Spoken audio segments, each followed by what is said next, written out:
ओम शांति। 22 मई 2024 की मुरली है। बाबा बोले, मीठे बच्चे, तुम्हें कर्मातीत बनकर जाना है। इसलिए अंदर में कोई भी फ्लो नहीं रहना चाहिए। अपनी जांच कर कमियां निकालते जाओ। प्रश्न है, किस अवस्था को जमाने में मेहनत लगती है, उसका पुरुषार्थ क्या है? कि बाबा सभी बच्चों से पूछ रहे हैं कि किस अवस्था को जमाने में मेहनत लगती है, उसका पुरुषार्थ क्या है? तो बाबा ने उत्तर में कहा, इन आँखों से देखने वाली कोई भी चीज़ सामने न आए, देखते भी न देखो। देह में रहते देही अभिमानी रहो। यह अवस्था जमाने में टाइम लगता है। बुद्धि में सिवाय बाप और घर के कोई वस्तु याद न आए, इसके लिए अंतर्मुखी हो अपनी जांच करनी है, अपना चार्ट रखना है। ओम शांति।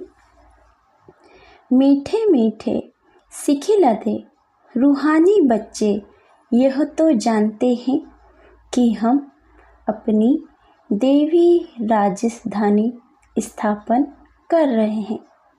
इसमें राजाएं भी है तो प्रजा भी है। पुरुषार्थ तो सब करते हैं। जो जास्ती पुरुषार्थ करते हैं वह जास्ती प्राइज लेते हैं। यह तो एक कॉमन कायदा है। यह कोई नई बात नहीं है। इसको देवी बगीचा कहो व राजधानी कहो। अभी यह है कलयुगी बगीचा अथवा कांटों का जंगल। उसमें भी कोई बहुत फल देने वाले झाड़ होते हैं और कोई कम फल देने वाले होते हैं। कोई कम रस वाले आम होते हैं, कोई कैसे होते हैं फूलों के। ऐसे भिन्न भिन्न प्रकार के झाड़ होते हैं। वैसे ही तुम बच्चों में भी नंबरवार पुरुषार्थ अनुसार है। कोई बहुत अच्छा फल देते हैं, कोई हल्का फल देते हैं। भिन्न भिन्न झाड़ होते हैं। यह फल देने वाला बगीचा है। इस देवी झाड़ की स्थापना हो रही है अथवा फूलों के बगीचे की स्थापना हो रही है। कल्प पहले मिसल आहिस्ते आहिस्ते मीठे खुशबूदार भी बन रहे हैं। नंबरवार पुरुषार्थ अनुसार सब वैरायटी है ना। बाप के पास भी आते हैं बाप का मुखड़ा देखने। यह तो जरूर समझते हो बाबा हमको स्वर्ग का मालिक बनाते हैं। यह बच्चों को निश्चय है ज़रूर। बेहद का बाबा हमको बेहद का मालिक बना रहे हैं। मालिक बनने में खुशी भी बहुत होती है। हद के मालिक बनने में दुख है। यह खेल ही सुख और दुख का बना हुआ है और यह भी भारतवासियों के लिए ही है। बच्चों को बाबा कहे, पहले अपना घर तो संभालो। घर पर धनी की नज़र रहती है ना, तो बाप भी एक एक बच्चे को बैठ देखते हैं। इनमें कौन कौन से गुण हैं और कौन से अवगुण हैं, बच्चे खुद भी जानते हैं। बाबा अगर कहे कि बच्चे तुम सब अपनी अपनी खामियां आपे ही लिख कर जाओ, तो झट लिख सकते हैं। हम अपने में क्या क्या खामी समझते हैं। कोई ना कोई खामी है ज़रूर। संपूर्ण तो कोई बने नहीं है, हाँ बनना जरूर है। कल्प कल्प बने हैं, इसमें कोई संशय नहीं, परंतु इस समय खामी है। वह बतलाने से बाबा उस पर ही समझाएंगे। इस समय तो बहुत खामियां हैं। मुख्य सब खामियां होती ही है देह अभिमान के कारण। वह फिर बहुत हैरान करती है, अवस्था को आगे बढ़ने नहीं देती। इसलिए अब पूरी रीति पुरुषार्थ करना है। यह शरीर भी अभी छोड़कर जाना है। देवी गुण भी यहाँ ही धारण करके जाना है। कर्मातीत अवस्था में जाने का अर्थ भी तो बाबा समझा रहे हैं। कर्मातीत होकर जाना है तो कोई भी फ्लो न रहे, क्योंकि तुम हीरे बनते हो ना। हमारे में क्या क्या फ्लो है यह तो हर एक जानते हैं, क्योंकि तुम चैतन्य हो। जड़ हीरे में फ्लो होगा तो वह निकाल थोड़े ही सकेंगे। तुम तो चैतन्य हो, तुम इस फ्लो को निकाल सकते हो। तुम कौड़ी से हीरे जैसा बनते हो। तुम अपने को अच्छी रीति जानते हो। सर्जन पूछते हैं कौन सा फ्लो है जो तुमको अटकाता है, आगे बढ़ने नहीं देता। फ्लोलेस तो पिछाड़ी में बनना है, वह सब अभी निकालना है। अगर फ्लो नहीं निकलता तो हीरे की वैल्यू कम हो जाती है। यह भी बड़ा पक्का जोहरी है ना। सारी आयु हीरो ही इन आँखों से देखे हैं, कि बाबा कहते हैं ना, सारी आयु हीरे ही इन आँखों से देखे हैं। ऐसा जोहरी कोई होगा नहीं जिसको इतना हीरो को परखने का शौक हो। तुम भी हीरे बन रहे हो कि हम भी भगवान के बच्चे हैं, तो हम भी क्या बन रहे हैं, हीरे बन रहे हैं। जानते हो कोई ना कोई फ्लो है ज़रूर, संपूर्ण बने नहीं है। चैतन्य होने के कारण तुम पुरुषार्थ से फ्लो निकाल सकते हो। हीरे जैसा तो बनना है जरूर, सो तब बनेंगे जब पूरा पुरुषार्थ करेंगे।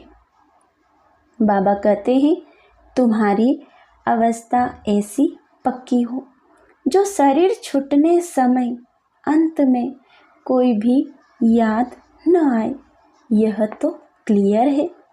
मित्र संबंधी आदि सबको भूलना है। संबंध रखना ही है एक बाप से।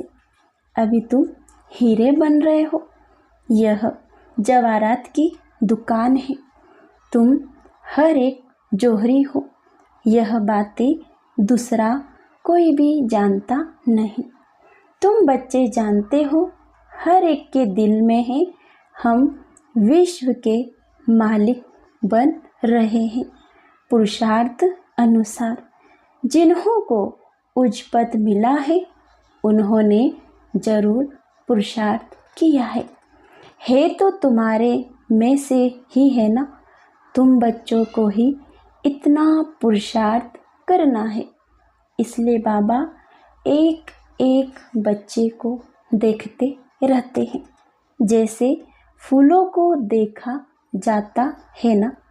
यह कैसा खुशबूदार फूल है और यह कैसा है, इनमें बाकी क्या फ्लो है, क्योंकि तुम चैतन्य हो।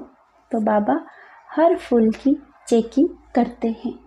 बाबा कहते हैं चैतन्य हीरे जान सकते हैं ना हमारे में क्या क्या खामी है।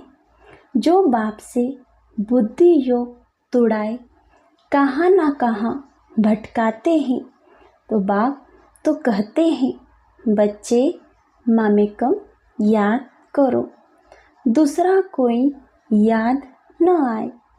गृहस्थ व्यवहार में रहते एक बाप को याद करना है। इन्हों की तो भट्टी बननी थी, तो तैयार हो निकली सर्विस के लिए। देखते हैं पुराने पुराने जो है वह अच्छी सर्विस कर रहे हैं, थोड़े नए भी ऐड हो जाते हैं। पुरानों की भट्टी बननी थी, भल पुराने हैं तो भी खामियां है ज़रूर। हर एक अपने दिल में समझते हैं कि बाबा जो अवस्था बनाने लिए कहते हैं वह अभी बनी नहीं है। एम ऑब्जेक्ट तो बाप समझाते हैं। सबसे जास्ती खाद है देह अभिमान की, तभी देह की तरफ बुद्धि चली जाती है। देह में होते हुए देही अभिमानी बनना है। इन आँखों से देखने वाली चीज कोई भी सामने न आए, ऐसी अवस्था जमानी है। हमारी बुद्धि में सिवाय एक बाप के और शांति धाम के कोई भी वस्तु याद न आए। कुछ भी साथ नहीं ले जाना है। पहले पहले हम नए संबंध में आए, अभी है पुराना संबंध। पुराने संबंध की जरा भी याद न आए। गायन भी है अंत काल, यह अभी की ही बातें हैं।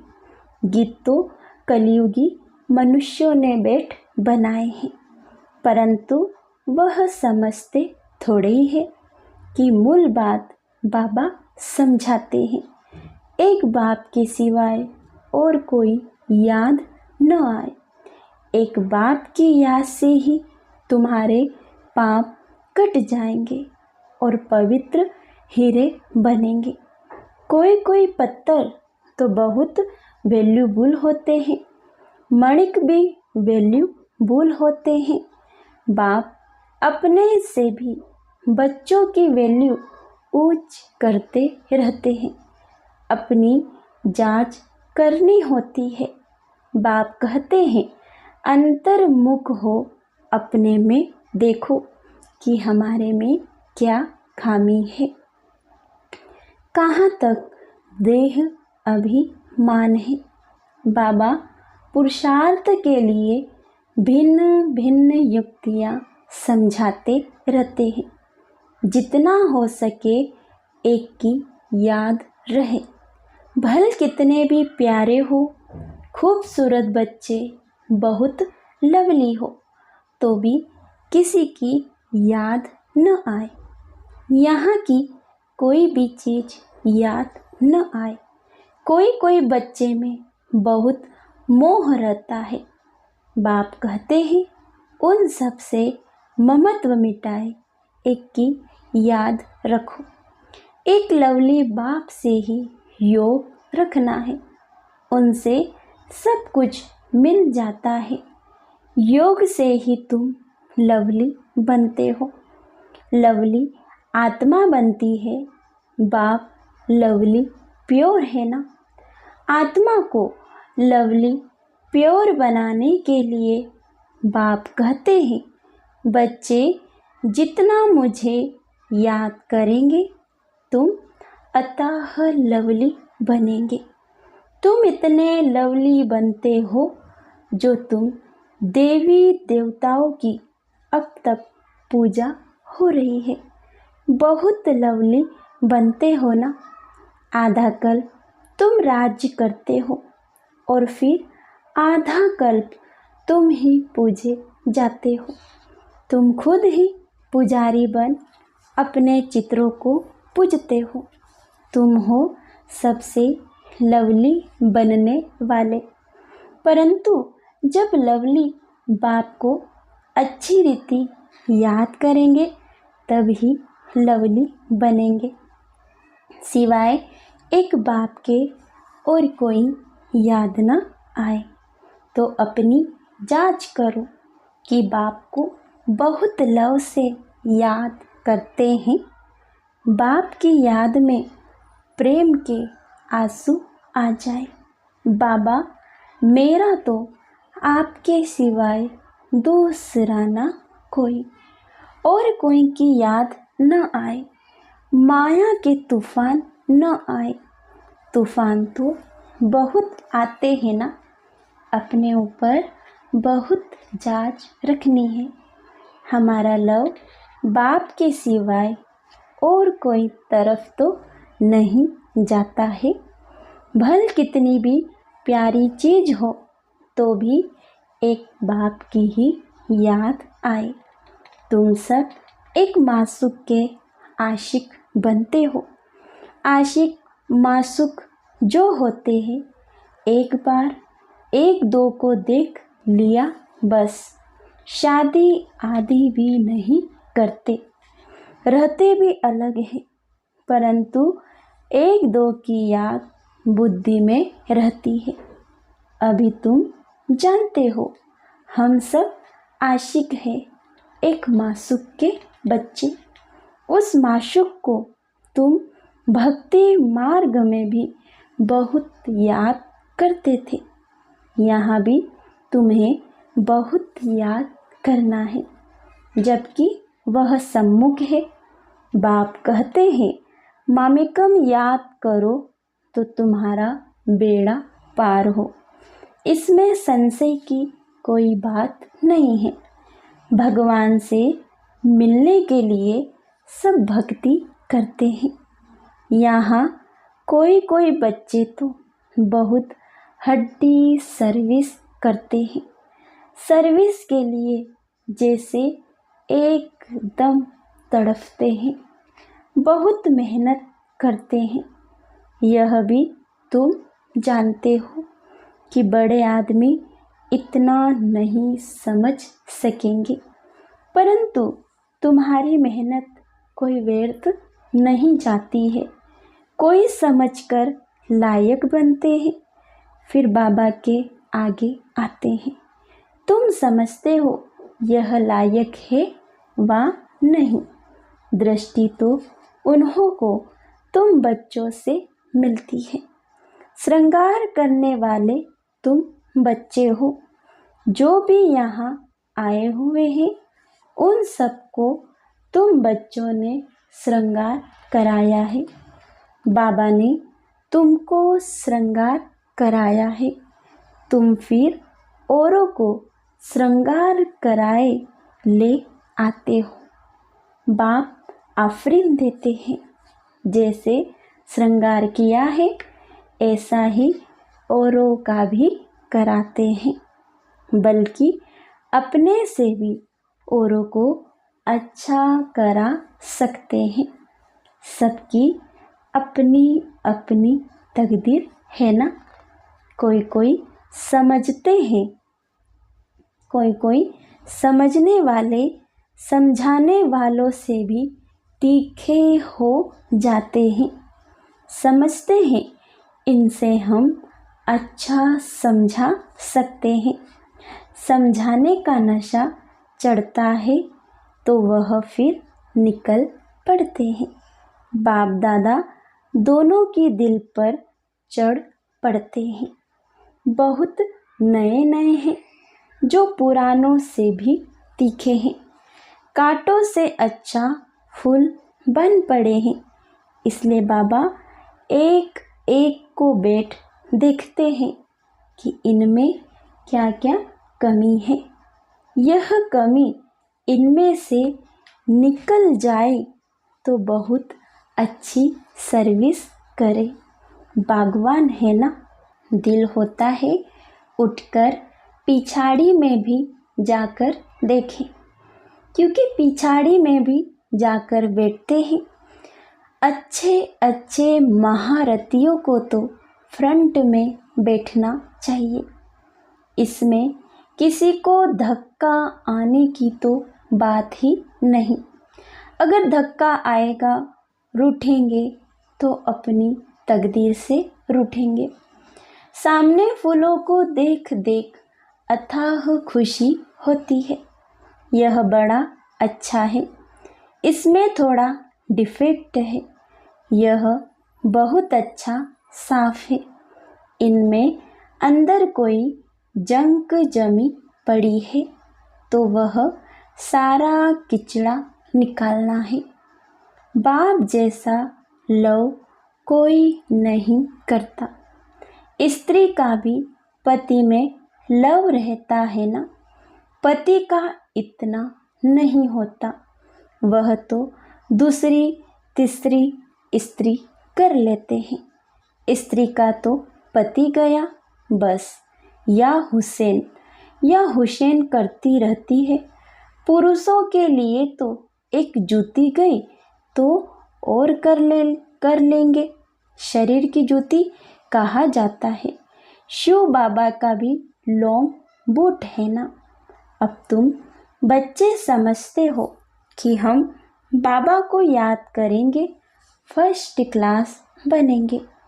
कोई फैशनेबल होते हैं तो जूतियाँ भी 4-5 रखते हैं, नहीं तो आत्मा की जूती एक है, पाँव की जूती भी एक होनी चाहिए, परंतु यह एक फैशन पड़ गया है। अभी तुम समझते हो बाप से हम क्या वर्षा पाते हैं। हम उस पैराडाइज के मालिक बन रहे हैं। हेवन को कहा ही जाता है वंडर ऑफ वर्ल्ड। जरूर हेवनली गॉड फादर ही हेवन स्थापन करेंगे। अब तुम प्रैक्टिकल में श्रीमत पर अपने लिए स्वर्ग की स्थापना कर रहे हो। यहाँ तो कितने बड़े बड़े महल बनाते हैं, यह सब खत्म हो जाएंगे। तुम वहाँ क्या करेंगे? दिल में आना चाहिए, यहाँ तो हमारे पास कुछ भी नहीं है। वैसे ही भल बाहर में गृहस्थ में रहते हैं, यह भी समझते हैं सब कुछ बाबा का है। हमारे पास तो कुछ नहीं है, हम ट्रस्टी हैं। ट्रस्टी कुछ नहीं रखते हैं, बाबा ही मालिक है। यह सब कुछ बाबा का है। घर में रहते भी ऐसे समझो। साहूकारों की बुद्धि में तो यह बातें आना सके। बाबा कहते हैं ट्रस्टी हो रहो, कुछ भी करो, बाबा को इशारा देते रहो। लिखते हैं बाबा मकान बनाओ, बाबा कहेंगे भले बनाओ, ट्रस्टी होकर रहो। बाप तो बैठा है ना, बाप जाएंगे तो सब इकट्ठे जाएंगे अपने घर, फिर तुम चले जाएंगे अपनी राजधानी में। हमको फिर कल्प कल्प आना ही है पावन बनाने। अपने समय पर आता हूँ। अच्छा, मीठे मीठे सिखिलदे बच्चों प्रति माता पिता बाप दादा का याद प्यार और गुड मॉर्निंग। रूहानी बाप की रूहानी बच्चों को नमस्ते। हम रूहानी बच्चों की रूहानी माता पिता बाप दादा का याद प्यार गुड मॉर्निंग, नमस्ते नमस्ते। शुक्रिया बाबा, शुक्रिया। धारणा के लिए मुख्य सार है पहला, सभी से ममत्व निकाल, एक लवली बाप को याद करना है। अंतर्मुख हो, अपनी कमियों की जांच कर निकालना है। वैल्यूबल हीरा बनना है। दूसरी पॉइंट है, जैसे बाप ने हम बच्चों को श्रृंगार किया है, ऐसे सबका श्रृंगार करना है। कांटों को फूल बनाने की सेवा में लग जाना है। ट्रस्टी होकर रहना है।